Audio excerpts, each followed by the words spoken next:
اعزاز میں ہم رکھیں گے۔ ان لوگوں کا ماننا یہ ہے کہ ہم ایک بڑا پروگرام کریں گے، پورے علاقے کے لوگوں کو بلائیں گے، اور ہم لوگ ان حافظ کے برکت سے، اس مدرسے کی برکت سے، اور بابوان والوں کے لیے فخر کی بات ہے، اس کے خوشی میں ہم لوگ ایک بڑا پروگرام کریں گے۔ اور وہ عید کے بعد پروگرام اسی مہینے کی 14 تاریخ کو ہونا تھا، لیکن مشورے میں یہ طے پایا کہ کیونکہ علماء کرام سب جگہ جگہ پڑھاتے ہیں، سب لوگ اکٹھا نہیں ہو پائیں گے، عید کے بعد سبھی لوگ موجود ہوتے ہیں، موسم جیسا بھی رہے انشاءاللہ آپ لوگوں کے اعزاز میں، قرآن کے اعزاز میں ایک بڑا پروگرام ہوگا انشاءاللہ۔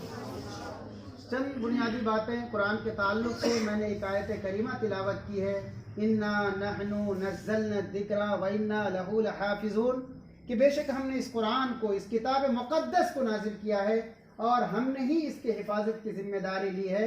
اور اس کا نمونہ، اس کا معجزہ، اس کے ثبوت آج آپ لوگوں نے جو امتحان لینے کے لیے ممتحن آئے تھے، وہ آپ لوگوں کے سامنے نمونہ ہے، آپ لوگوں کے سامنے وہ آئیڈل ہے کہ دیکھیے وہ نابینا تھے،